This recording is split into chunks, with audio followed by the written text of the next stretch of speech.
நாம் இப்பொழுது ஓசியாவின் புஸ்தகம் 2ஆம் அதிகாரம் 14ஆம் வசனத்தை வாசிப்போம். ஆயினும் இதோ நான் அவளுக்கு நயங்காட்டி அவளை வனாந்தரத்தில் அழைத்துக் கொண்டு போய் அவளோட பட்சமாய் பேசி. What's written here? இங்கே என்ன எழுதப்பட்டிருக்கிறது? God is speaking to a woman. இங்கே தேவன் ஒரு ஸ்திரீயோடு கூட பேசிக் கொண்டிருக்கிறார். That woman is a group of people. இந்த ஸ்திரீயானவள் ஒரு கூட்ட ஜனத்தை வெளிப்படுத்துகிறது. The Israelites. அதுதான் இஸ்ரவேலர். Spiritually speaking, we are that woman. ஆவிக்குரிய பிரகாரமாக நாமே அந்த ஸ்திரீயா இருக்கிறோம். So what is God doing here? தேவன் இங்கே என்ன செய்கிறார் என்றால், He is calling her. அவளை அவர் அழைக்கிறார். But it looks like he is playing April Fool with her. அவளோடு கூட ஒரு கேளிக்கை, அவளை ஏமாற்றுகிறதான ஒரு கேளிக்கை அவர் செய்து கொண்டிருக்கிறார். You know, when God called us and brought us here, He made so many promises to us. தேவன் நம்மை அழைத்து இங்கே கொண்டு வந்த பொழுது தேவன் நமக்கு ஏராளமான வாக்குத்தத்தங்களை செய்திருக்கிறார். I'll do this for you, I'll do that for you, you'll get peace and you'll get joy and I'll take you to heaven and you can enjoy heaven, land flowing with milk and honey, so many things. நான் உனக்கு இதை செய்வேன், அதை செய்வேன், உனக்கு இதையெல்லாம் செய்து தருவேன், இந்த வாக்குத்தத்தங்களை எல்லாம் உனக்கு நான் நிறைவேற்றுவேன், கானான் தேசத்துக்கு உன்னை கொண்டு போவேன், பாலும் தேனும் ஓடுகிறதான அந்த தேசத்திலே நான் உன்னை கொண்டு போய் சேர்ப்பேன் என்று சொல்லி எல்லாம் பலவிதமான வாக்குத்தத்தங்களை தேவன் அள்ளி தந்து நம்மை அழைத்தார். And when we came to Jesus in the beginning and saw the deliverance, the joy, the happiness, everyone so happy and we are also so happy, oh this is heaven. பொழுது நாம் இங்கு வந்த பொழுது எல்லாரும் சந்தோஷமா இருக்கிறதை பார்த்த பொழுது நாமும் சந்தோஷத்தை பெற்றுக்கொண்ட பொழுது நாம் உணர்ந்தோம், இதுதான் பூமியிலேயே ஒரு பரலோகமா இருக்கிறது, இதுதான் என்பதை நாம் அறிந்து கொண்டோம். So giving such deliverance, making such promises, He pulls us. We go after Him, and finally when we open our eyes, He is in the wilderness and we are in the wilderness. அவர் நமக்கு விடுதலையும் வாக்குத்தத்தங்களை எல்லாம் தந்து இப்படி கொண்டு வந்து அவர் பின்பாக ஓடி வந்து அப்படியே வாக்குத்தத்தங்கள் பின்பாக ஓடி வந்து கடைசியிலே அவருக்கு பின்பாகவே நன்றாக ஓடிக்கொண்டே நாம் கண்களை மூடி அப்படி ஓடிக்கொண்டே இருந்து கொண்டிருந்தோம். திடீரென்று கண்ணை திறந்து பார்த்த பொழுதுதான் அவரும் நாமுமாய் வனாந்தரத்திலே தனிமையாய் இருப்பதை உணர்ந்தோம். Why did He do that? ஏன் அவர் அப்படி செய்தார்? He said land flowing with milk and honey and now I am in the wilderness. அவர் சொன்னாரே, பாலும் தேனும் ஓடுகிற தேசத்திற்கு நான் உன்னை கொண்டு போவேன். Didn't He promise you I'll give? ஆனால் மாறாக அவர் வனாந்தரத்திலே கொண்டு வந்து விட்டு விட்டாரே. Didn't He promise us saying that He'll give us a peace that no man can give, but now we are in the desert? அவர் இந்த இப்படிப்பட்டதான வாக்குத்தத்தத்தை நமக்கு அருளினாரே, ஆனால் இப்பொழுது நம்மை வனாந்தரத்தில் கொண்டு வந்து விட்டு விட்டாரே. Didn't He promise us to give us a peace that no man can give? ஒரு மனிதனும் கொடுக்க கூடாததான சமாதானத்தை நான் உனக்கு தருவேன் என்று வாக்கு அருளினார் அல்லவா? He said, in my Father's house are many mansions, I'm going to prepare a place for you and I'm going to take you there, and He brings us to the desert. என் பிதாவின் வீட்டில் அநேக வாசஸ்தலங்கள் உண்டு, நான் உங்களுக்கு போய் ஒரு வாசஸ்தலத்தை ஆயத்தமாக்குகிறேன் என்று சொன்னாரே. Now we are in the desert. ஆனால் இப்பொழுதோ நாம் வனாந்தரத்தில் இருக்கிறோமே. So it looks like God is playing the fool with us. பார்க்கும்போது தேவன் நம்மை ஏவுகிறார் போல் இருக்கிறது. He makes such promises to us and takes us somewhere else. அவர் நமக்கு இப்படிப்பட்டதான வாக்குத்தத்தங்களை எல்லாம் கொடுத்துவிட்டு வேறெங்கேயோ கொண்டு போகிறது போல் இருக்கிறது. Sometimes we feel hijacked or kidnapped. சில நேரங்களில் நாம் இவர்களால் அப்படியாக ஆண்டவர் நம்மை கடத்தி கொண்டு போவார், தக்க வைத்து அப்படி கடத்தி கொண்டு போவது போல் காணப்படுகிறது. He tells us He's taking us somewhere and we go after Him and He takes us somewhere else. அவர் நம்மை எங்கேயோ கொண்டு போவேன் என்று சொல்லி கொண்டு போனவர் திடீரென்று பார்த்தால் வேறெங்க கொண்டு போகிறது போல் இருக்கிறது. Where is this going to end?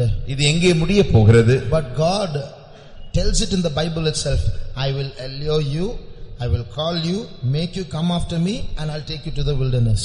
தேவன் இப்படியாக வசனத்தின் தானே சொன்னாரே, நான் உன்னை நயங்காட்டி உன்னை அழைத்து உன்னை கொண்டு போய் வனாந்தரத்திற்கு கொண்டு போவேன். Lord, why are you doing this? ஆண்டவரே ஏன் இப்படி செய்கிறீர்? Then He says, I'll speak comfortably to you. நான் உன்னோடு கூட நயமாக பேசும்படியாகவே, பட்சமாய் பேசும்படியாகவே நான் உன்னை இப்படி கொண்டு வந்திருக்கிறேன். So He'll take us to the wilderness and then we'll ask Him, why are you doing this, Lord? He'll say, don't worry, fear not, I am with thee, I will never leave thee nor forsake thee. Now different kinds of promises coming now. இப்படி ஏன் ஆண்டவரே இப்படி எல்லாம் வாக்குத்தத்தம் பண்ணிவிட்டு இப்படி என்னை கொண்டு போய் விட்டீர் என்று சொன்னால், உடனடியாக தேவன் இப்படி வாக்கு பண்ண ஆரம்பிக்கிறார். பயப்படாதே, திகையாதே, கலங்காதே, நான் உன் தேவன், நான் உன்னோடு கூட இருக்கிறேன், நான் உன்னை கைவிடுவதும் இல்லை, உன்னை விட்டு விலகுவதும் இல்லை. Why did God do that? ஏன் தேவன் அப்படி செய்ய வேண்டும்? He told us about Canaan, but if he told us the route in the beginning, we would have chosen not to go there. அவர் நமக்கு முதலாக பேசும்பொழுது கானானை குறித்து தான் சொன்னார். ஆனால் அந்த கானானுக்கு போகிற வழியை மாத்திரம் நமக்கு சொல்லி இருப்பாரே என்றால் நாம் கண்டிப்பாக இந்த வழியை தெரிந்து கொண்டிருக்க மாட்டோம். That's why he only told us about the end point and didn't tell us which route we are going to go. ஆகையினால் தான் அவர் முடிவின் அந்த புள்ளியை மாத்திரமே நமக்கு சொல்லிக் கொடுத்தாரே தவிர அந்த வழியை நமக்கு அவர் சொல்லவே இல்லை. But now that we are inside, we are halfway through, also no use going back. இப்பொழுது நாம் உள்ளே வந்து விட்டோம், பாதி வழியும் கடந்து விட்டோம். இப்பொழுது வேற வழியே இல்லை, திரும்பி போக முடியாது. Why does God do that? தேவன் ஏன் இப்படி செய்ய வேண்டும்? Is there no better road to Canaan? கானானுக்கு இதை காட்டிலும் ஒரு நல்ல வழி இல்லையா? What is this wilderness in our life? நம்முடைய வாழ்க்கையிலே இந்த வனாந்தரம் என்கிறதான பகுதி என்ன? There's nothing good in the wilderness. வனாந்தரத்திலே ஒரு காரியமும் நன்மையே கிடையாது. So now it looks like, the road to heaven and the promises that God has given. We don't know if it's going to be fulfilled after all, and what's happening around me. He promised peace, I don't have peace. அவர் எனக்கு நல்ல வாக்குத்தத்தம் பண்ணினதான தேசம் உண்டு, ஆனால் கொண்டு போகிற வழிகளோ வேற இருக்கிறது. அவர் எனக்கு சமாதானத்தை வாக்கு பண்ணினார், ஆனால் எனக்கு இப்பொழுது சமாதானமே இல்லை. He said so many things, but nothing seems to be happening. அவர் அநேக காரியங்களை எனக்கு வாக்கு பண்ணினார், ஆனால் ஒரு காரியம் நடப்பது போல் காணப்படவில்லை.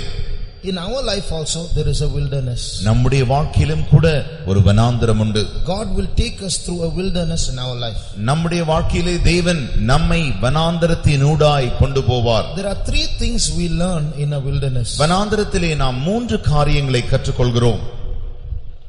The first thing, முதலாவது, in a wilderness, வனாந்தரத்திலே if there is no wilderness, வனாந்தரமே நமக்கு இல்லாமல் இருக்குமானால், then this world will become a heaven for us. நமக்கு இந்த உலகமே பரலோகம் போல் காணப்படும். There are so many enjoyable things in this world. இந்த உலகத்திலே நாம் அனுபவிக்க கூடியதான சில காரியங்கள், அநேக காரியங்கள் உண்டு. There are thousands of things that young people can enjoy in this world. இந்த உலகத்திலே வாலிபர்கள் அதை நன்றாக அனுபவிக்க கூடிய ஆயிரக்கணக்கான காரியங்கள் உண்டு.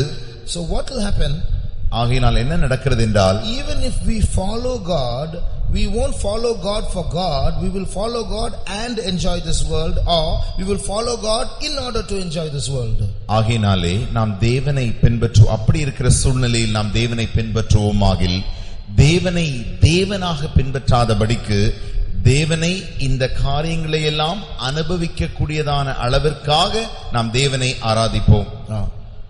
So we'll be glorifying God for all our worldly achievements. நம்முடைய உலகத்தின் அடையக்கூடியதான அப்படிப்பட்ட காரியங்களுக்காக நாம் தேவனாக ஆராதிப்போம். I really praise and thank God. Next month I'm going to Singapore.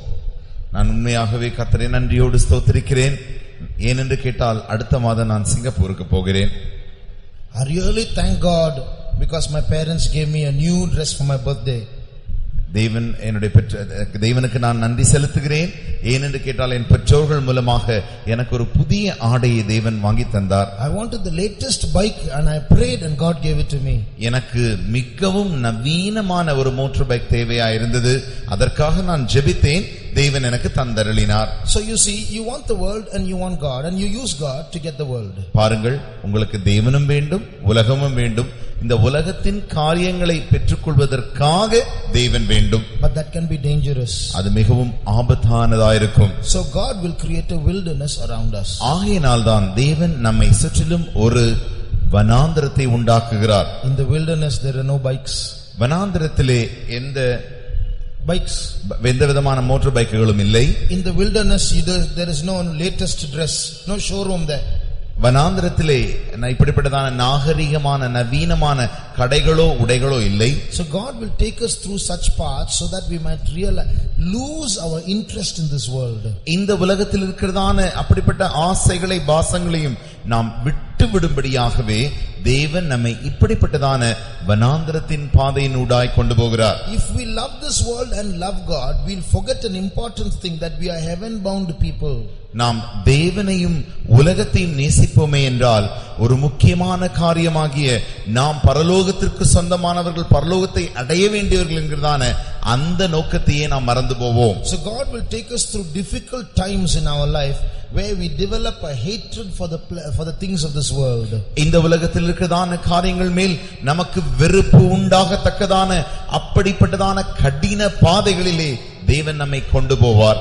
So if God does not grant some of your worldly needs, then remember there God is taking you through a wilderness where first we must learn to not love the things of this world. நீங்கள் அதிகமாக இந்த உலகத்தின் காரியங்களுக்காக ஜெபித்த அந்த காரியங்கள் உங்களுக்கு கிடைக்க பெறாமல் இருக்கும் பொழுது உடனடியாக நீங்கள் புரிந்து கொள்ள வேண்டும், இப்படிப்பட்டதான உலகத்தின் காரியங்களின் மேலே உங்களுக்கு ஆசை வரக்கூடாத அளவிற்கு தேவன் உங்களை வனாந்தரத்தினூடாய் கொண்டு போகிறார். Our five senses get easily pulled into this world. ஏனென்று கேட்டால் அங்கே நம்முடைய ஐம்புலன்களும் இந்த உலகத்தினாலே அதி சீக்கிரமாக ஈர்க்கப்படுகிறது. So God is exercising us not to use this world but not to abuse this world. ஆகையினாலே இந்த உலகத்தை பிரயோஜனம் நமக்கு அனுபவிக்கிறதுக்கு மாத்திரமல்ல, we should use it but not abuse it. இந்த உலகத்தை நாம் பிரயோஜனப்படுத்த வேண்டும், மாறாக இதை நாம் அப்பிரயோஜனப்படுத்த கூடாத அளவுக்கு தேவன் நம்மை பயிற்சிவிக்கிறார். There is a verse in the Bible, 1 Corinthians chapter 7. 1 கொரிந்தியர் 7ஆம் அதிகாரம் வேதத்தில் இப்படி ஒரு வசனம் உண்டு. Those who use the world should not abuse it. 1 Corinthians chapter 7 verse 31. 31ஆம் வசனம், இவ்வுலகத்தை அனுபவிக்கிறவர்கள் அதை தகாத விதமாய் அனுபவியாதவர்கள் போல் இருக்க வேண்டும். அனுபவிக்கிறவர்கள், the use it may you can use the world but don't misuse it or abuse it or overuse it. நீங்கள் இந்த உலகத்தை அனுபவிக்கலாம், ஆனால் அதை நீங்கள் தகாத விதமாய், தேவையில்லாத விதமாய், தவறான விதமாய் உபயோகப்படுத்த கூடாது. We have to be here just because we are here, that's all. நாம் இங்கே இருக்கிறபடியினால் தான் இந்த உலகத்தில் இருக்க வேண்டும். What is here is a wilderness. நாம் இங்கே என்னத்தையெல்லாம் பார்க்கிறோமோ அதெல்லாம் ஒரு வனாந்தரம் தான். So the best clothes, the best buildings, the best cars, the best fashions, the best speech, the best of everything, the best cell phone is all wilderness for us. ஆகினாலே இந்த உலகத்தில் இருந்து மிகவும் சிறந்த நவீன ஆடைகள், மிகவும் சிறந்த நவீன மோட்டார் பைக்குகள் அல்லது கார்கள் அல்லது மிக சிறந்த நாகரிகங்கள் எல்லாம் தகாத விதமாய் அனுபவிக்க கூடாதவைகள். That's all wilderness for us. அவைகள் எல்லாம் நமக்கு வனாந்தரமாய் இருக்கிறது. One day the disciples took Jesus. ஒரு நாள் இயேசு சீஷர்களை வனாந்தரத்திற்கு கொண்டு போய், வனாந்தரத்துக்கு கொண்டு போல, they took Jesus and showed him the temple. இயேசுவை அவர்கள் கொண்டு போய் ஒரு ஆலயத்தை காட்டினார்கள். Jesus, come, I'll show you something. இயேசுவே வாரும் வாரும், நான் உமக்கு ஒன்று காட்டுகிறேன். See that building, Jesus, how they made it, what decorations, what colors, what metals. இந்த கட்டிடத்தை பாரும் ஆண்டவரே, எவ்வளவு அழகு கலராய் இருக்கிறது, எவ்வளவு அழகாக இருக்கிறது, எவ்வளவு ஆபரணமாய் நிறைந்திருக்கிறது பாருங்கள் என்று சொன்னார்கள். How did Jesus react? உடனடியாக இயேசு என்ன பதில் சொன்னார்? Really, what fine architecture, I admire it. உண்மையாகவே எவ்வளவு கட்டு அறிவு திறனுள்ளதாய் இருக்கிறது பாருங்கள், இதை நான் மிகவும் நன்றாக பார்த்து அனுபவிக்கிறேன் என்று சொன்னாரா? Jesus didn't say that. இயேசு அப்படி சொல்லவில்லை. When they said, come Jesus, see, he வாரும் இயேசுவே பாரும் என்று சொன்னார்கள். அவர் பார்த்தார். You know what he said? அவர் என்ன சொன்னார் தெரியுமா? You see this building? இந்த கட்டடத்தை பாருங்கள். A time will come, not one stone will be upon another. ஒரு நேரம், ஒரு காலம் வரும், ஒரு கல் இன்னொரு கல்லின் மேல் இராதபடிக்கு ஒரு காலம் வரும். So Jesus did not admire the buildings of this world. ஆகையினாலே இந்த உலகத்தின் கட்டிடங்களை பார்த்து இயேசு ஒரு காலம் அனுபவிக்கவில்லை. So if someone in this world comes and shows you, hey, see this latest cell phone. யாராவது வந்து உங்களிடத்தில் வந்து இதுதான் மிகவும் நவீனமான செல்போன் என்று காட்டினால், everybody with wide eyes and with sighing and amazement will watch it. Oh, what should you do? How should you react? Oh, latest cell phone, is it? Okay, then change the topic, that's all. என்ன நடக்கும் என்றால், எல்லாரும் கண்களை நன்றாக திறந்து பிரமித்து மிகவும் ஆச்சரியத்தோடு பார்ப்பார்கள். ஆனால் நீங்கள் என்ன செய்ய வேண்டும் என்றால், அப்படியா, ஒரு நவீன செல்போனா, பரவாயில்லை என்று பார்க்க வேண்டும். That's what the wilderness should do to us. அதுதான் இந்த வனாந்தரம் நமக்கு செய்ய வேண்டியதா இருக்கிறது.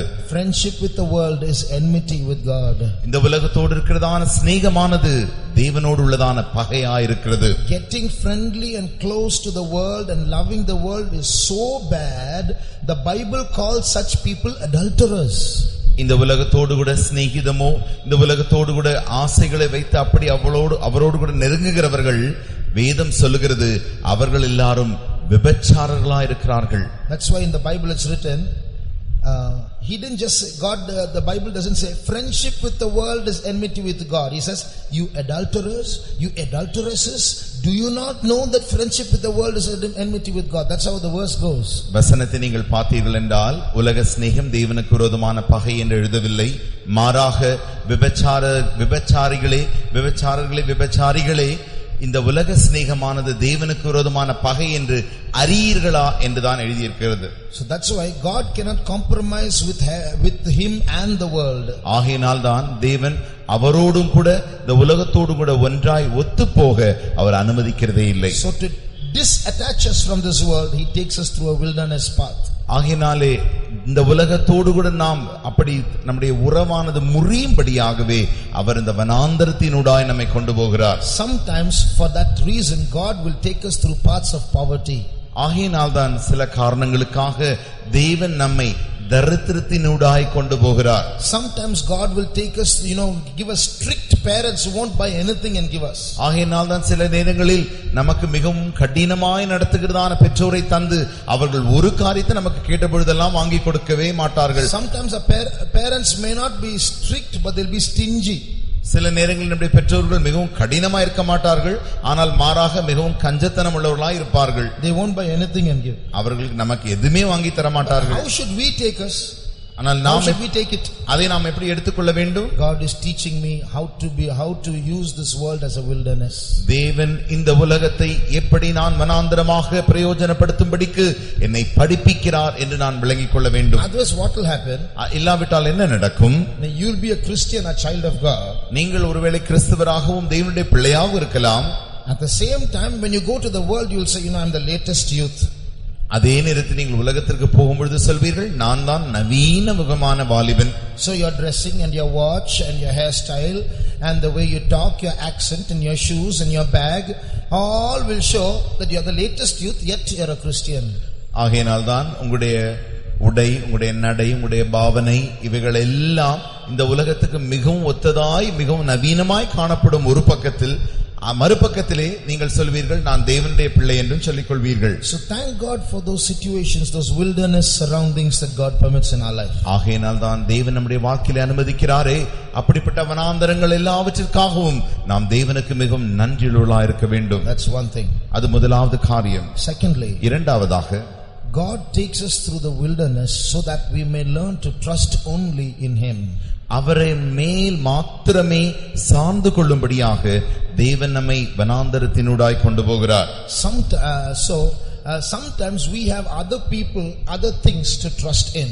சில நேரங்களில் மற்ற ஜனங்களோ அல்லது மற்ற காரியங்களோ நமக்கு நம்பிக்கைக்குரியதாய் காணப்படுகிறது. But God doesn't like that. அதை தேவன் ஒரு காலம் விரும்புகிறதில்லை.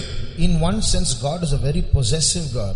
ஒரு பக்கத்தில் பார்க்க போனால் தேவன் நம்மை குறித்து அவ்வளவு கரிசனை அல்லது அவ்வளவு ஈர்ப்புள்ளவராயிருக்கிறார். He doesn't like us to get attached with anyone else.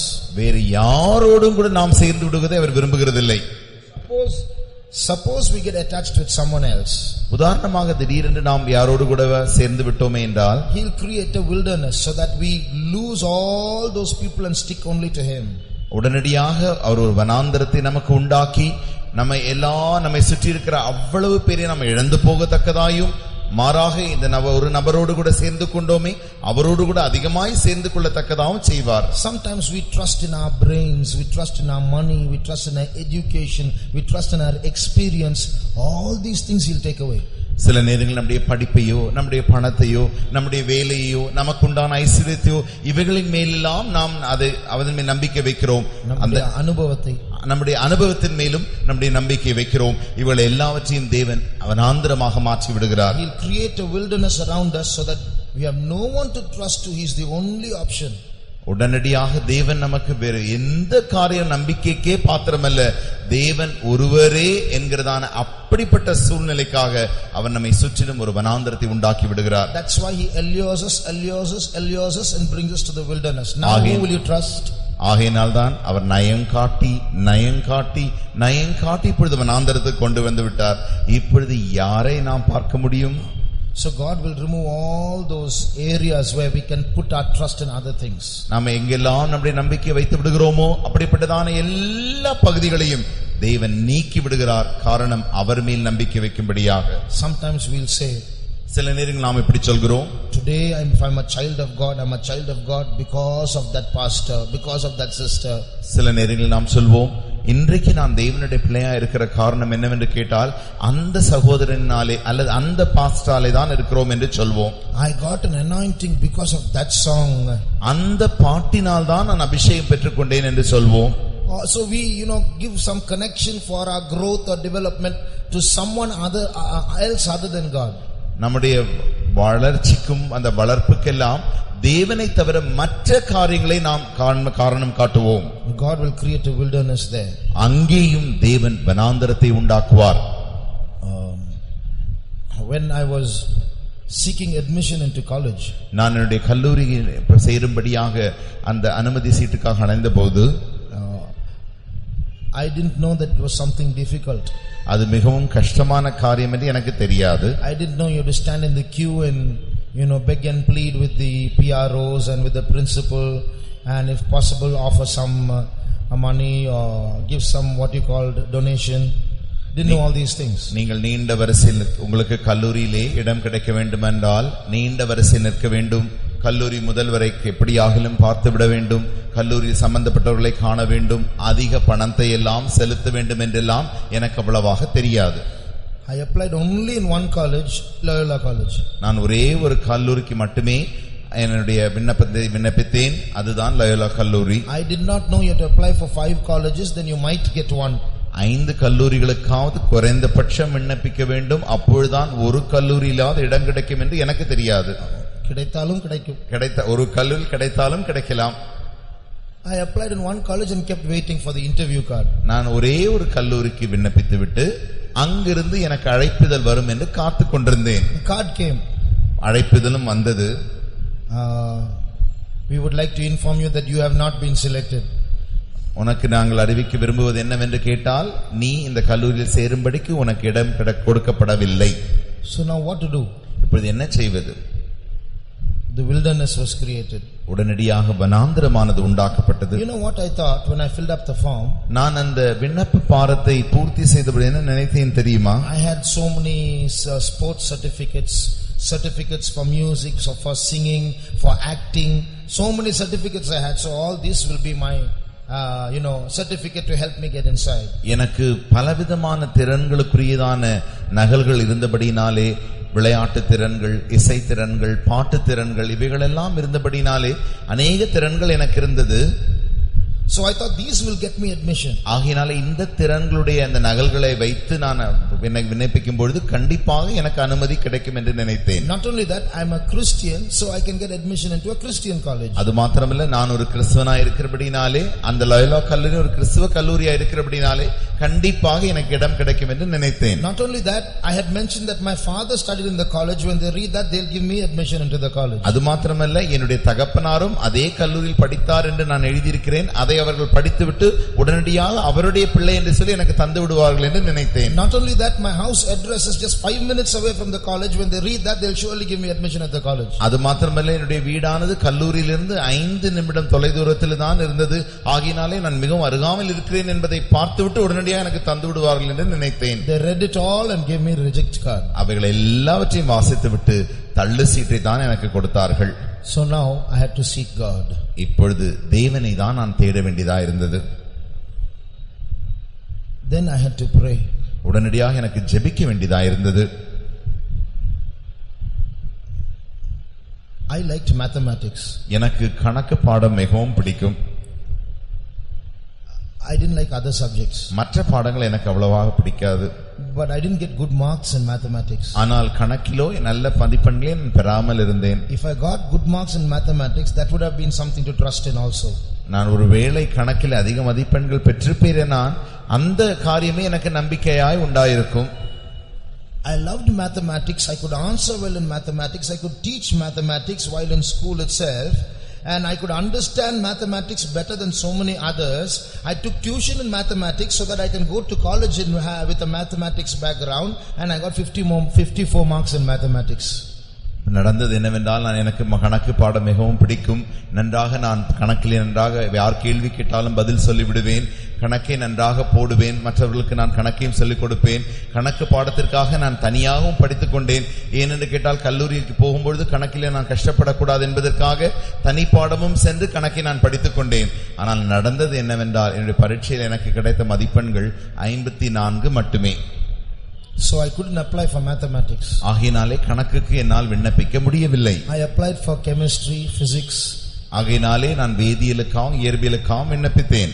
Then when I started praying, உடனடியாக நான் ஜெபிக்க ஆரம்பித்த பொழுது a family friend just came and asked, what about asked my parents, what about your son's admission? நான் ஜெபிக்க தொடங்கின மாத்திரத்தில் திடீரென்று எங்களுடைய குடும்ப சிநேகிதர் எங்களுடைய வீட்டிற்கு வந்து உங்களுடைய மகனின் அனுமதி விண்ணப்பித்தான அந்த அனுமதி என்ன ஆயிற்று என்று கேட்டார்.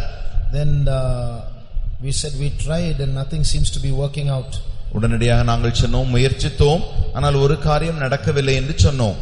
He said, no, world is not like before. You have to go and you have to stand in the queue, you have to talk, you have to beg, you have to plead, only then you'll get admission. உடனடியாக அவர் சொன்னார், உலகம் முன்பு போல அல்ல, இப்பொழுது நீங்கள் கண்டிப்பாக போய் வரிசையில் நிற்க வேண்டும், அங்கே நீங்கள் போய் பேச வேண்டும், அங்கே நீங்கள் போய் எப்படியாகிலும் கட்டாயப்படுத்தி அவரிடத்தில் நீங்கள் கெஞ்சி கேட்க வேண்டும், வேண்டிக் கொள்ள வேண்டும், அப்பொழுதுதான் உங்களுக்கு கிடைக்கும் என்று சொன்னார். The beautiful side was he had helped the college before. அழகான ஒரு காரியம் என்னவென்று கேட்டால் அந்த கல்லூரிக்கு அவர் ஏற்கனவே ஏதோ ஒரு உதவி செய்திருக்கிறார். So he wrote the letter. உடனடியாக அவர் எனக்கு ஒரு கடிதம் எழுதினார். To the principal. அந்த கல்லூரி முதல்வருக்கு ஒரு கடிதம் எழுதினார். Since I have helped you in such and such a matter, இப்படிப்பட்டதான ஒரு காரியத்திலே நான் உங்களுக்கு உதவி செய்தபடியினால், in return for that help, please give this boy admission. இந்த தம்பிக்கு நீங்கள் எப்படியாகிலும் அனுமதி தர வேண்டும், அதுதான் நீங்கள் எனக்கு செய்ய வேண்டிய அந்த பதில் கடன் என்று அவர் எழுதினார். So the principal read the letter. உடனடியாக அந்த முதல்வர் அந்த கடிதத்தை வாசித்தார். And he said, sorry, physics, chemistry all are full. உடனே அவர் சொன்னார், தயவு செய்து மன்னித்துக் கொள்ளுங்கள், பிசிக்ஸ் கெமிஸ்ட்ரி எல்லாம் இப்பொழுது நிரம்பி போய்விட்டது. If you want, I'll give you mathematics. உனக்கு வேண்டும் என்றால் நான் உனக்கு கணக்கு பாடம் தருகிறேன் என்று சொன்னார். So after creating the wilderness, now God says, now who are you going to trust? இப்பொழுது வனாந்தரத்தை உண்டாக்கிவிட்டு தேவன் நம்மை பார்த்து கேட்கிற கேள்வி, இப்பொழுது நீ யாரிடத்திலே சார்ந்து கொள்ள போகிறாய்? If you had trusted those other things, you would have got chemistry. But you trusted in me, I give you mathematics. நீ மற்ற எல்லா காரியங்களையும் சார்ந்து கொண்டிருந்திருப்பாயானால் உனக்கு கெமிஸ்ட்ரி பாடம் தான் கிடைத்திருக்கும். நீ என்னை சார்ந்து கொண்டபடினாலே உனக்கு நீ விரும்பின கணக்கு பாடமே கிடைத்து விட்டது. Supposing after I got admission, அதற்கு பின்பாக என்னுடைய அனுமதி கிடைத்த பின்பு, supposing I went and told that family friends, brother, thank you so much, because of you only I got admission. அந்த குடும்ப சிநேகிதரிடத்திலே நான் போய், நான் பிரதர் அவர்களே உங்களுக்கு மிகவும் நன்றி, உங்களால் தான் எனக்கு அந்த அனுமதியே கிடைத்தது என்று நான் சொல்லி இருப்பேனே என்றால், you are not there, I would not have got the admission at all. நீங்கள் இல்லாமல் இருந்திருப்பீர்கள் என்றால் எனக்கு கண்டிப்பாக அந்த விண்ணப்பத்திற்கு அனுமதியே கிடைத்திருக்காது என்று நான் சொல்லி இருப்பேனே என்றால், God would have heard it. தேவன் அதை கண்டிப்பாக கேட்டிருப்பார். Next semester I would have had 3 or 4 arrears. அடுத்த செமஸ்டரில் தானே எனக்கு 3 அல்லது 4 பாடங்களில் தோல்வி வந்திருக்கும். Till I give all glory to God, he'll be cornering me and creating bigger and bigger wilderness for me. நான் தேவனை மகிமை படுத்தும் வரைக்கும் அவர் என்னை ஒரு மூலையிலே தள்ளி கொண்டு வந்து என்னை சுற்றிலும் சுற்றிலும் சுற்றிலும் வனாந்தரத்தை அவர் உண்டாக்கி கொண்டிருந்தார். So these are very good, eternal, important lessons in our personal life. ஆகையினாலே இவைகள் எல்லாம் நித்தியமான மிகவும் நன்மையான பாடங்களாய் நமக்கு இருக்கிறது. God will use people and situations to help us. தேவன் சூழ்நிலைகளையும் ஜனங்களையும் நமக்கு உதவி செய்யும்படியாக உண்டாக்குவார். But the one we trust is in God. ஆனால் ஒரே ஒரு நம்பிக்கை நமக்கு தேவன் மேல் மாத்திரமே இருக்க வேண்டும். And the glory goes to God. அந்த மகிமையும் கூட அவருக்கே தேவனுக்கே செலுத்தப்பட வேண்டும். Thirdly, மூன்றாவதாக, God wants us to love only him. தேவனை மாத்திரம் நேசிக்கும்படி தேவன் விரும்புகிறார். Not only trust him but love him. அவர் மேல் மாத்திரம் சார்ந்திருப்பது மாத்திரமல்ல, மாறாக அவர் மேலேயே நாம் அன்பு கூற வேண்டும். Now we are all sitting here. நாம் எல்லாரும் இங்கே உட்கார்ந்திருக்கிறோம். Now he wants to know if we love him, or he wants to know why we love him. அவரை நாம் உண்மையாக நேசிக்கிறோமா அல்லது ஏன் அவரை நேசிக்கிறோம் என்று அவர் அறிந்து கொள்ளும்படி விரும்புகிறார். Can anyone here say why God loves you? தேவன் ஏன் உன்னை நேசிக்கிறார் என்று யாராவது ஒருவர் சொல்ல முடியுமா? Can anyone say, why does God love us? தேவன் ஏன் நம்மை நேசிக்க வேண்டும்? ஏன் நேசிக்கிறார்? Anyone? Why does God love us? Why did he love us and die for us? தேவன் ஏன் நம்மை நேசித்து நமக்காக அவர் மரிக்க வேண்டும்? தேவன் நம்மை ஏன் நேசிக்க வேண்டும்?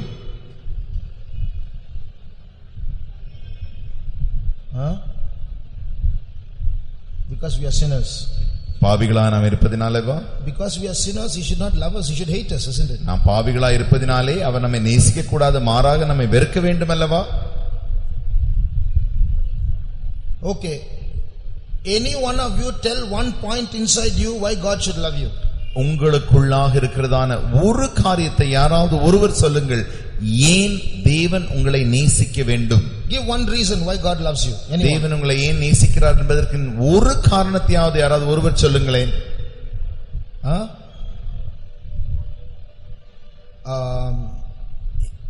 He is your father, that's right.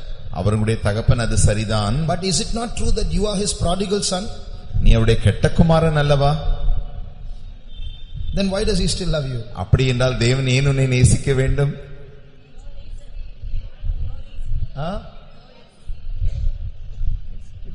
Very good, there is no reason. ஒரு காரணமும் இல்லை என்று சொன்னார்கள், அது மிகவும் நல்லது. There's no point, there's no reason for him to love us. அவன் நம்மை நேசிப்பதற்கு ஒரு காரணமும் இல்லை. We are so bad, legally, logically, justly, he should take us and throw us into the dustbin. நீதியாக, சட்டபூர்வமாக, ரீதியாக நாம் சொல்லுவோம் என்றால் நம்மை அவர் எடுத்து கொண்டு போய் குப்பை தொட்டியில் தான் போட வேண்டும். What we deserve is hell. நமக்கு என்ன கிடைக்க வேண்டும் என்றால் நரகம்தான். But still he loved us. என்றாலும் அவர் நம்மை நேசிக்கிறார். So if you ask him, ஆகையால் நீங்கள் அவரிடத்தில் கேட்பீர்கள் என்றால், Lord, why do you love me? ஆண்டவரே, நீர் என்னை ஏன் நேசிக்கிறீர் என்று கேட்டால், what will his answer be? அவருடைய பதில் என்னவாக இருக்கும்? My child, that is the only question I cannot answer. என்னுடைய பிள்ளையே, எனக்கு பதில் சொல்ல கூட முடியாத போகிறதான ஒரே ஒரு கேள்வி இது ஒன்றுதான். I love you without reason. நான் உன்னை ஒரு காரணமுமின்றி நேசிக்கிறேன். I love you, there is no because. I love you, full stop. நான் உன்னை நேசிக்கிறேன் ஏனென்றால் என்கிற வார்த்தையே கிடையாது, நான் உன்னை நேசிக்கிறேன். So when God loves us with an I love you, full stop, தேவன் நான் உன்னை நேசிக்கிறேன் என்று சொல்லி உடனடியாக அங்க முற்றுப்புள்ளி வைத்து விட்டால், in the same way God expects us to love him with an I love you, full stop. அதே வண்ணமாக நாமும் தேவனை பார்த்து, தேவனே நான் உம்மை நேசிக்கிறேன், முற்றுப்புள்ளி வைத்து விட வேண்டும். So if I ask you, why do you love God? இப்பொழுது நான் உங்களை பார்த்து ஏன் நீ தேவனை நேசிக்கிறாய் என்று கேட்டால், so you may say, I know I almost failed in my exam, I didn't write well, but God somehow, I don't know, the examiners, when I got the mark sheet, I have passed. I didn't even write to pass. நீங்கள் சொல்வீர்கள், என்ன நடந்தது என்ற வாழ்க்கையில் என்று கேட்டால், நான் பரீட்சை எழுதினேன், எனக்கு நன்றாக தெரியும், அதிலே நான் நன்றாக எழுதவே இல்லை, நான் பாஸ் பண்ண தேர்வு பண்ணவே முடியாது. அப்படிப்பட்டதான சூழ்நிலையில் என்னவோ கிறுக்கலாக மாறிவிட்டு திடீரென்று பரீட்சை மதிப்பெண்கள் வந்தது, அதிலே நல்ல மதிப்பெண்கள் அல்லது பாஸ் மதிப்பெண்கள் வந்துவிட்டது. தேவன் எனக்கு உதவி செய்தார். Therefore I love him. ஆகையினாலே நான் அவரை நேசிக்கிறேன். In other words, மற்ற வார்த்தைகளில், if I failed, I wouldn't have loved him. நான் தோற்று போயிருப்பேனானால் அவரை நேசித்திருக்க மாட்டேன். That love God doesn't want. அந்த அன்பை தேவன் விரும்புகிறதில்லை. Because I pass, I loved him. Because he gave me a job, I loved him. Because I got good marks, I loved him. Because God did this, I love him. Because நான் அந்த பரீட்சையில் தேர்வு பெற்றபடினாலே நேசிக்கிறேன், அல்லது எனக்கு வேலை கிடைத்தது ஆகையினால் அவரை நேசிக்கிறேன், தேவன் எனக்கு இந்த காரியத்தை செய்தார், அந்த காரியத்தை செய்தார், ஆகையினால் அவரை நேசிக்கிறேன் என்று அப்படி அந்த ஆகையால் என்கிற வார்த்தையை அவர் விரும்புகிறதே இல்லை. So he wants us to love him without cause. ஆகையினாலே தேவனை அவர் ஒரு காரணமுமின்றி அப்படியே அவரை நாம் நேசிக்க வேண்டும் என்று அவர் விரும்புகிறார். So to test and see if we love him without cause, what should he do? அப்படி காரணமின்றி அவரை நாம் நேசிக்கிறோம் என்பதை அவர் பரீட்சித்து சோதித்து பார்க்கும்படியாக அவர் என்ன செய்ய வேண்டும்? What should he do? நீங்கள் என்ன செய்ய வேண்டும்? No, what should not be, what should he do? அவர் என்ன செய்ய வேண்டும்? What should he do to test and find out if you love him without reason? நீங்கள் அவரை ஒரு காரணமுமின்றி நேசிக்கிறீர்கள் என்பதை புரிந்து கொள்ளும்படியாக, உங்களை சோதித்து அறியும்படியாக அவர் என்ன செய்ய வேண்டும்? You show your head to your pastor. உங்களுடைய தலையை நீங்கள் உங்களுடைய பாஸ்டருக்கு கொடுத்து விடுகிறீர்கள். Please pray for my exam. On pastor என்னுடைய பரீட்சைக்காக ஜெபியுங்கள். Or please pray, tomorrow I'm going for an interview. நாளைக்கு நான் ஒரு நேர்முக தேர்வுக்காக போகிறேன், எனக்காக ஜெபியுங்கள். Pastor prays. உடனடியாக பாஸ்டர்கள் ஜெபிக்கிறார்கள். Tomorrow you go for the interview. இரண்டாவது நாள் நீங்கள் அந்த இன்டர்வியூக்காக போகிறீர்கள். Or you write the exam. அல்லது உங்களுடைய பரீட்சை எழுதுகிறீர்கள். Now for God to test and see if you love him without reason, what should happen in the interview?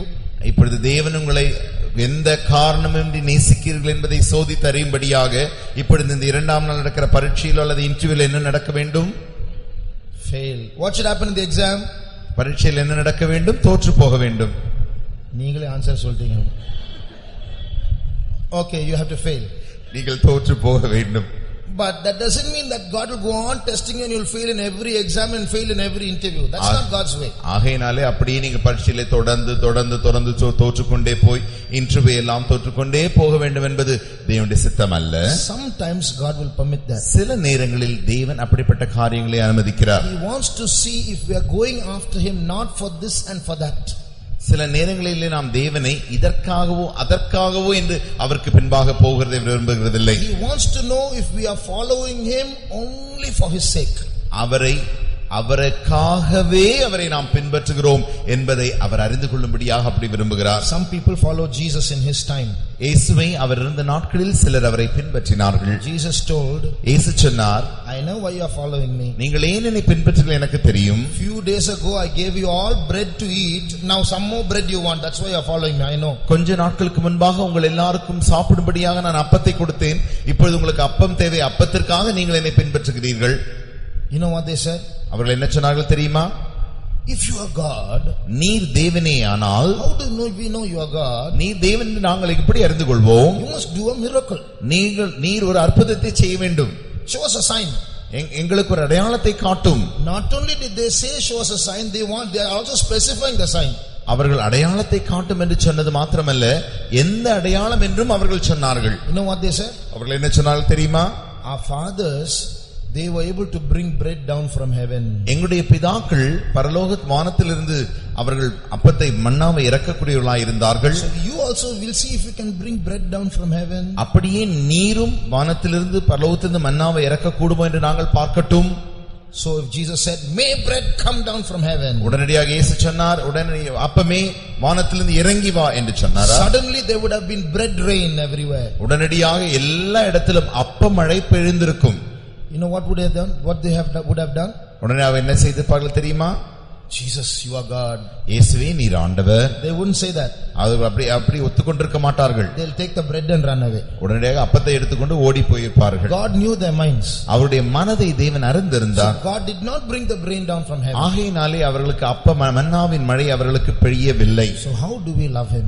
ஆகையினாலே நாம் எப்படி அவரை நேசிக்க வேண்டும்? In that wilderness, அந்த வனாந்தரத்திலே, when things don't work out our way, நம்ம எதிர்பார்க்கிற விதமாக காரியங்கள் நமக்கு நடவாத பொழுது, when the other end, the finishing end of the desert is not to be seen, அந்த வனாந்தரத்தின் முடிவு, அந்த அக்கறை நாம் பார்க்க கூடாத அந்த சூழ்நிலையில், when the people you trusted in to do something for you have rejected you, உனக்கு நான் செய்து கொடுப்பேன் என்று நம்பிக்கைக்குரியதா இருந்த ஜனங்கள் இப்பொழுது உன்னை தோற்றுவிட்டு உன்னை விட்டு ஓடி போய் விட்டார்களே, when your own powers and assets and abilities have deceived you, உன்னுடைய சொந்த சொத்துக்கள், உன்னுடைய சொந்த பலன்கள் எல்லாம் உன்னை வஞ்சித்த பொழுது, then the wilderness is around. உன்னை சுற்றிலும் வனாந்தரம் காணப்படுகிறது. There in the wilderness only one person is there.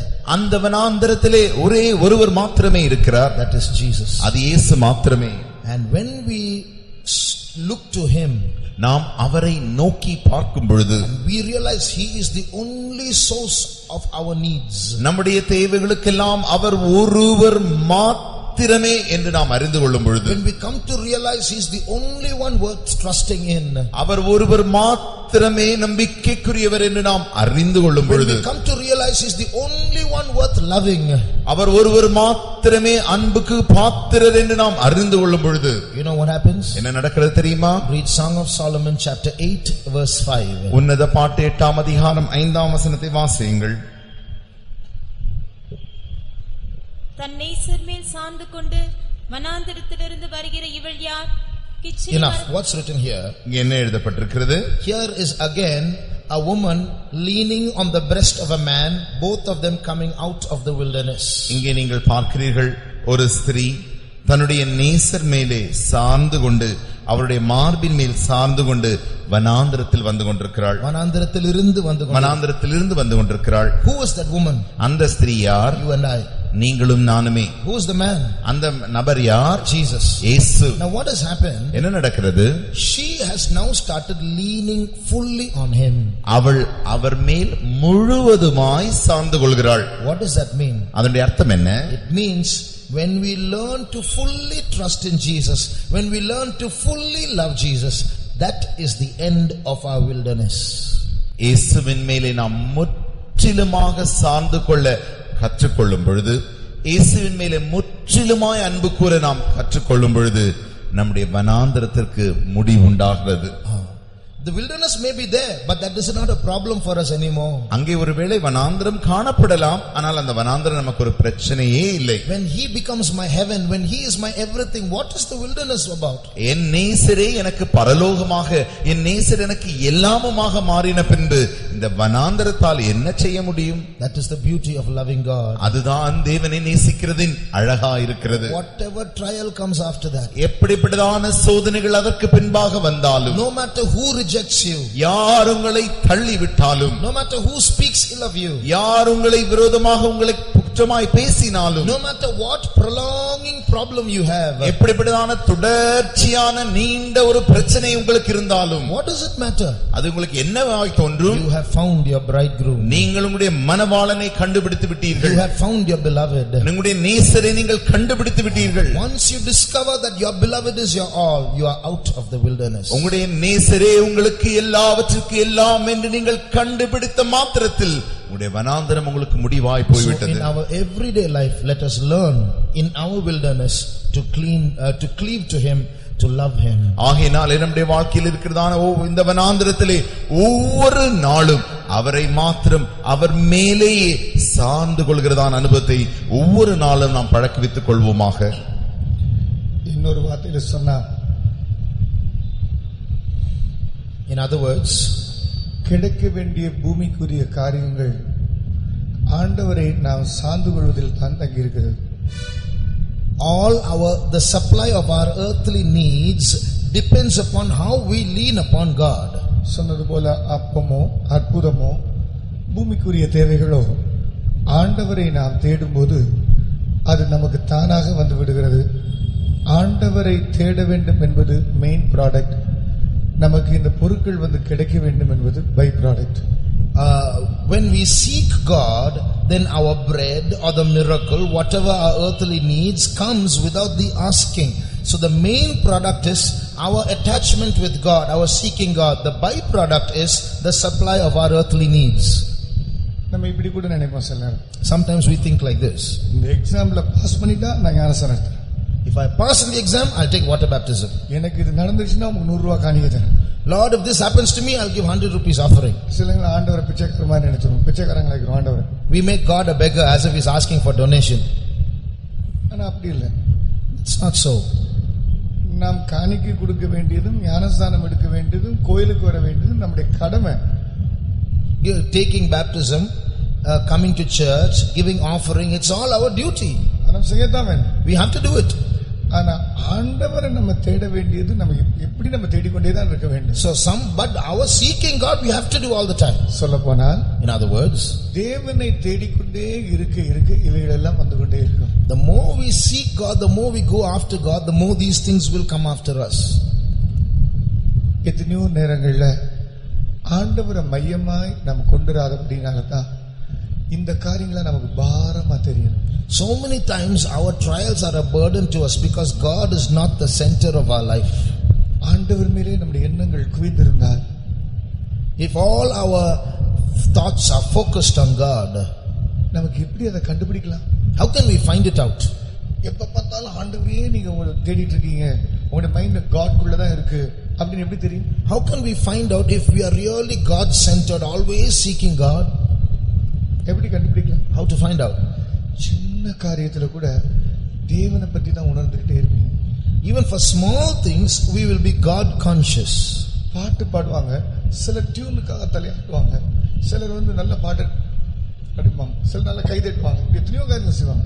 ஆனா உன் இருதயம் அந்த பாட்டுக்குள்ள ஓட்ட போட்டு உள்ள இருக்கிற ஆண்டவரை பார்த்து உடைஞ்சி நொறுங்கி கொஞ்சிட்டே இருக்கும். Sometimes when we sing a song, some will wag their heads and clap their hands or move their bodies just for the rhythm or for the tune. But if we are really God conscious, we will drill a hole into the song and peep into the song and find God inside. ஒரு கல்லு தட்டினா கூட இயேசுவே அப்படி அவர்தான் கூப்பிடுற. Even if your foot hits a stone, your first word will be Jesus. அப்படிங்கறத விட ஆண்டவரேங்கறத ஃபர்ஸ்ட் வரும். Instead of reacting in pain saying you will say Lord. எந்த இடத்துலயும் God உடைய டச் உனக்கு வந்துட்டே இருக்கும். You will always see God's touch with you everywhere.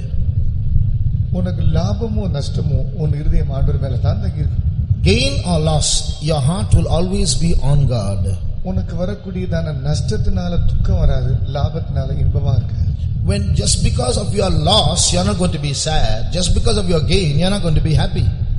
எல்லா நேரமும் இருதயம் ஆண்டவரே தேடும். All the time your heart will be leaning only on God. ஒருவேளை அது பார்க்கிறதுக்கு பைத்தியமா இருக்கும். It look like madness to speak all these things. பைத்தியத்துல ஆண்டவருடைய ஞானம் இருக்கும். But even in that madness God's wisdom is hidden. பிருத்திவிராஜனுடைய கதை உங்களுக்கு தெரியும். Prithvirajan, you may know the story of Prithviraj. ராஜபுத்திரருடைய ராஜாக்கள் அவன். ராஜபுத்திர, he was the king of the Rajputs. அவனை ஒரு பொண்ணு ரொம்ப நேசிச்சா. A girl loved him very much. ஒரு இளவரசி. She was a princess. பாடபுஸ்தகத்துல படிச்சதா நான் சொல்றேன். I'm telling you what was in the story books. நடந்தது என்ன? What happened? பாடபுஸ்தகம்னே உங்களுக்கு தெரிய மாட்டேங்குது. என்ன பிரதர் என்ன இது? படிச்சு எக்ஸாம் எழுதி மறக்க வேண்டியது போய் நீங்க திருப்பி நினைச்சு வச்சுட்டே இருக்கீங்க. What brother? What we are supposed to read and learn, write the exam and forget, you are reminding us again. இப்போ அவளை பத்தி பார்த்தா அவங்க அப்பாக்கு இந்த பிருத்திவிராஜ் இஷ்டமே கிடையாது. About her father did not like Prithviraj. ஆனா இவளுக்கு பொண்ணுக்கு மாப்பிள்ளை பார்க்கறதுக்கு எல்லா இளவரசர்களையும் வர வச்சு உட்கார வச்சிருந்தார். But he has brought all other males to so that she might opt for any one of them. ஆனா இவனை அவருக்கு பிடிக்காது தகப்பன். But her father does not like Prithviraj. இவ கையில மாலையை கொடுத்து he gave her the garland. எல்லா இளவரசர்களும் உட்கார்ந்திருக்காங்க. All the princes are sitting there. ஏன்னா இவளை மனம் பிடிக்கிறது. Just to attract her. அப்ப எல்லாரையும் கடந்து போறாங்க. But she goes past everyone. ஒருத்தர் மீசை முறுக்கி வீரத்தை காட்டுவாங்க. மாலையை போட்டா கல்யாணம் முடிஞ்சது. So as she passes one by one, they are all trying to allure her with their mustaches. ஆனா இப்படி மைண்ட் எல்லாம் யார் மேல இஷ்டம் இல்ல. But her mind is not going after anyone. Prithvirajan மேல தான் இருந்தது. Only on Prithviraj. இவ எல்லாரும் இப்படி கடந்து போகும்போது எல்லாரும் குஞ்சி காட்டிப்பாங்க. While she is taking the garland, all are trying to put their head inside, but it's not going inside. ஒத்த தலையிலும் விழல. Their heads are not fitting inside. சரித்திரம் என்ன சொல்லுது? What does history say? இவனை அவமானப்படுத்துறதுக்காக, just to dishonor him, பிருத்திவிராஜனுடைய உருவ சிலையை செஞ்சு வாசல்ல வச்சிட்டான். பிருத்திவிராஜனுடைய உருவ சிலையை செஞ்சு கேவலப்படுத்துறதுக்கு வச்சிருந்தார் அவங்க அப்பா. Her father had made a statue of Prithviraj and kept it at the doorstep just to dishonor him. எல்லா ராஜாக்கள் இளவரசர்களையும் பார்த்து கடைசில போய் அந்த சிலை மேல பாலிய போட்டார். So he looked at all the princes, went past all of them and put her garland on the statue. வெளியே போய் போட்டான். Went outside and put the garland on the statue. போட்டது சிலைக்கு பின்னால இருந்து உண்மையான பிருத்திவிராஜன் குதிரையில கூட்டி போயிட்டான். As he put it on the statue, behind was the true Prithviraj. He took her on the horse and went away. இது ஒரு கதை தான், சரித்திரம் தான். This is a story. சில நேரங்கள் நம்ம எதுக்குமே வணங்காம ஒரு சிலை போல இருக்கக்கூடிய நம்முடைய ஆண்டவர் மேல, ஆண்டவர் பார்த்தா எங்கேயோ இருக்கிறார், என்னமோ இருக்கிறார், அந்த பிருத்திவிராஜன் மேல, நம்முடைய ராஜா மேல சில மாலையை போடுவோம், அவர் நம்முடைய வருகையில கொண்டு போயிடுவார். Sometimes we look at so many things that seem to be reality, but we look at leave all those things. Our God seems to be like just a statue, immobile, not doing anything. But when we choose him, then he is the one worth opting for. இது சரித்திரமா நடந்த ஒரு காரியம். This is what I told you is part of history.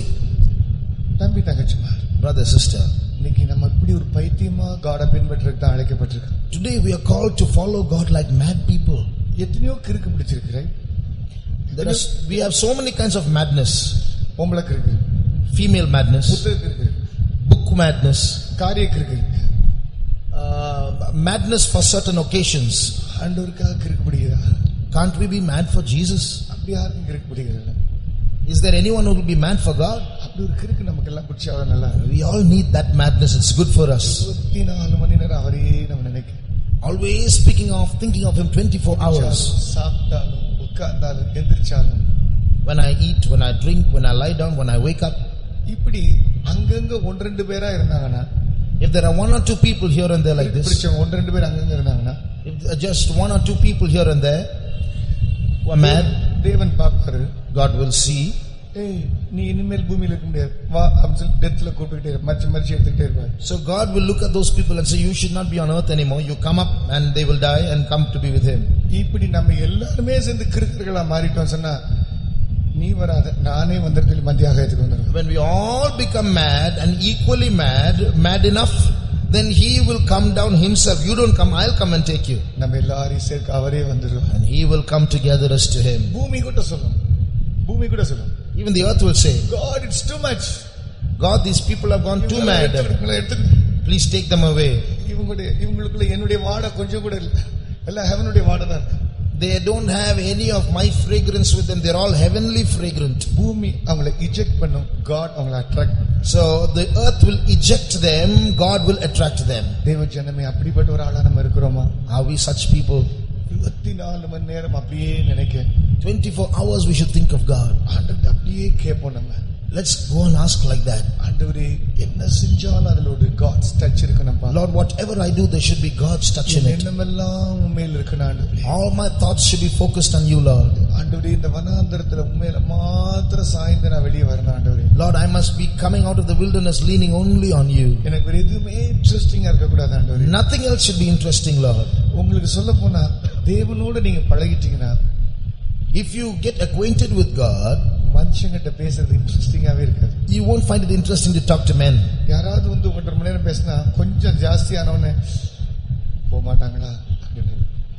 When someone starts talking to you too much beyond the limit, if you are really loving God, you will wait and see, will they not stop talking?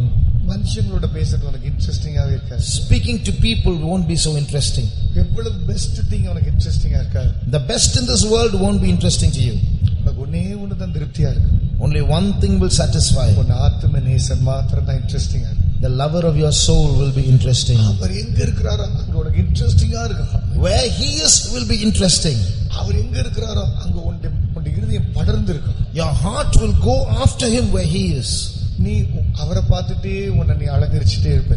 You will look at him and adorn yourself accordingly. அவருடைய சாயல் உனக்குள்ள தெரியும். You will see his image in you. அவருடைய வல்லமை உனக்குள்ள தங்கி இருக்கும். His power will reside in you. உன்னோட கொஞ்சம் பேர் பேசுறவங்க உன்னுடைய நேசரை அறிஞ்சு கொள்வாங்க. The few people who are with you will through you know your lover. உன் கூட தான் 5 நிமிஷம் தான் பழகிருப்பாங்க, ஆனா ஆண்டவருடைய சாறு அவங்களுக்குள்ள பாஞ்சிரும். They would have spoken to you only 5 minutes, but the shadow of God would have fallen on them. வாழ்க்கையில நமக்கு மெருகேற்றுவது ஆண்டவரோடு இருக்கக்கூடிய ஆவிக்குரிய தன்மை தான். What really enlightens our life is our association with God. Girls and boys, நீங்க நிறைய காரியங்களை போட்டு மெருகேற்றுவீங்க, right?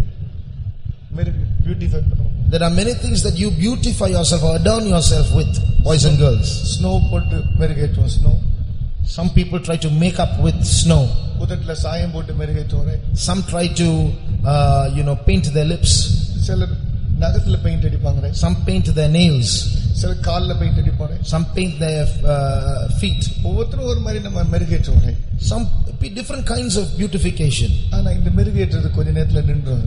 But after some time all that will stop. ரொம்ப அழகா பவுடர் போட்டு மெருகேற்றினாலும் வேர்வை வந்துச்சுன்னா உள்ள நதி ஓடுற மாதிரி பாலமா இருக்கும். You may beautify yourself applying a lot of powder, but when you start sweating, you will see rivers flowing across. ஆனா ஆண்டவருடைய ஆவிக்குரிய மெருகு. But what's the spiritual beautification of God? Ages ஆனா கூட இன்ட்ரெஸ்டிங்கா இருக்கு. Age வயசு even after ages it will be still interesting. The best thing நாம ஆண்டவர் மேல சாஞ்சி இருக்குது. That's the best thing to lean on God. எதிலேயுமே Sai விடாமல் பாத்துக்கிறது. Not leaning on anything else, just looking at him. ஒன்னு தெரியுமா? Do you know something? நீங்க எதுல சாயிங்க, lean on anything, அது கொஞ்ச நாள் அது சலிப்பா இருக்கும். after some time you'll get fed up. எதா இருக்கட்டும், whatever it is, பணமா இருக்கட்டும், money, அழகா இருக்கட்டும், beauty, ஆணா இருக்கட்டும், male, பெண்ணா இருக்கட்டும், female, செக்ஸா இருக்கட்டும், sex, எதா இருக்கட்டும், whatever it is, அது மேல போயிட்டு it will go to a summit, இன்னும் போயிட்டு go higher, இன்னும் போயிட்டு higher, அப்புறம் கீழே இறங்கு, then start coming down, கீழே இறங்கு. come down. மேல போகும்போது When it goes up, interesting, very interesting, thrilling, சந்தோஷம், joy, ரொம்ப உல்லாசம். ecstasy. கீழே இறங்கும்போது Come down, அழுக, tears, கண்ணீர், வேதனை, crying, pain, தனிமை, the loneliness, செத்தே போய், and then death. இதான் நம்முடைய வாழ்க்கை. That is life. The best thing, So the best ஆண்டவர் மேலேயே சாஞ்சிருக்கிறார். is to always